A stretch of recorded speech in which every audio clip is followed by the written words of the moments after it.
ਹੁਣੇ ਹੁਣੇ ਟਰੰਪ ਉਹਨਾਂ ਨੇ ਇੱਕ ਹੋਰ ਬਿਆਨ ਦਿੱਤਾ, ਕਹਿੰਦੇ ਵੀ ਅਗਲੀ ਵਾਰੀ ਕਿਊਬਾ ਦੀ, ਕਹਿੰਦੇ ਵੀ ਮਾਰਕੋ ਰੂਬੀਓ ਨੂੰ ਕਿਊਬਾ ਦਾ ਜਿਹੜਾ ਹੈਡ ਆ ਉਹ ਲਾਉਣ ਜਾ ਰਿਹਾ। ਸੋ ਕੁਛ ਮਿੰਟ ਪਹਿਲਾਂ ਦੀ ਜਿਹੜੀ ਉਹ ਰਿਪੋਰਟ ਜਿਹੜੀ ਉਹ ਆ ਰਹੀ ਆ, ਵੈਨੇਜ਼ੁਏਲਾ ਤੋਂ ਬਾਅਦ ਚ ਈਰਾਨ ਤੇ ਹੁਣ ਈਰਾਨ ਤੋਂ ਬਾਅਦ ਚ ਕਿਊਬਾ।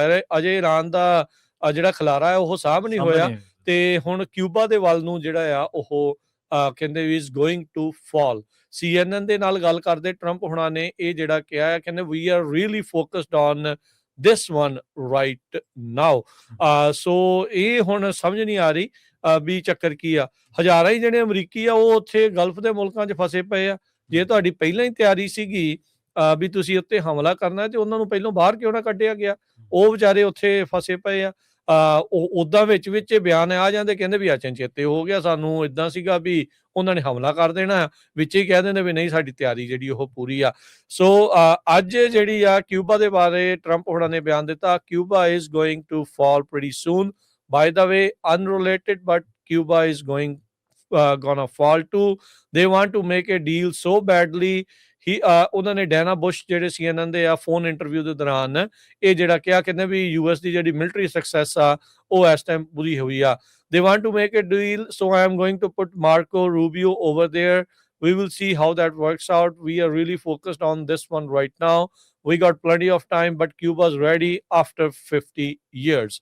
ਕਹਿੰਦੇ I've been watching it for 50 years। it's fallen right into my lap because of me। it's fallen, but it's nevertheless fallen right into the lab। we are doing very well। So Cuba ਵਾਲੇ ਨੂੰ ਜਿਹੜਾ ਆ ਉਹ ਹੁਣ ਲੱਗਦਾ ਆ ਵੀ ਉੱਥੋਂ ਖਦੇੜਿਆ ਜਿਹੜਾ ਜਾਊਗਾ। ਸੋ ਉੱਥੇ ਵੀ ਜਿਹੜਾ ਤਖਤਾ ਪਲਟਣ ਦੀ ਜਿਹੜੀ ਉਹ ਇਸ ਟਾਈਮ ਤਿਆਰੀ ਜਿਹੜੀ ਉਹ ਹੋ ਚੁੱਕੀ ਆ।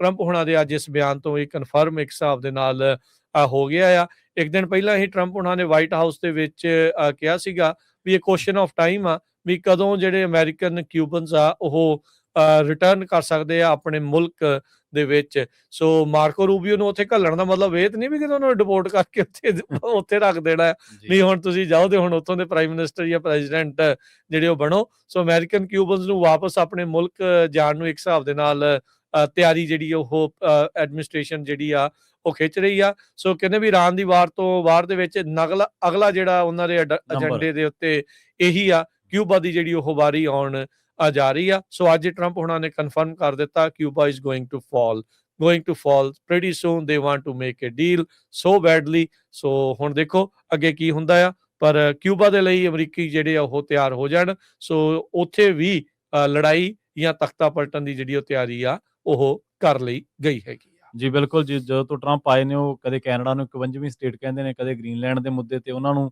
ਕਹਿ ਦਿੰਦੇ ਨੇ ਵੀ ਤਿਆਰ ਹੋ ਜਾਓ। ਹੁਣ ਆਪਾਂ ਨੇ ਸਾਹਮਣੇ ਜਿਵੇਂ ਤੁਸੀਂ ਦੱਸਿਆ ਵੈਨੇਜ਼ੁਏਲਾ ਤੋਂ ਬਾਅਦ ਈਰਾਨ ਤੇ ਈਰਾਨ ਤੋਂ ਬਾਅਦ ਕਿਊਬਾ। ਹੁਣ ਲੱਗਦਾ ਵੀ ਕਾਫੀ ਆਉਣ ਵਾਲੇ ਟਾਈਮ ਦੇ ਵਿੱਚ ਅਮਰੀਕਾ ਦਾ ਜਿਹੜਾ ਇਹ ਸਰਮਾਇਆ ਇਹਨਾਂ ਮੁਲਕਾਂ ਦੇ ਉੱਤੇ ਜੰਗ ਦੇ ਲੜਨ ਦੇ ਵਿੱਚ ਲੱਗੂਗਾ। ਜੀ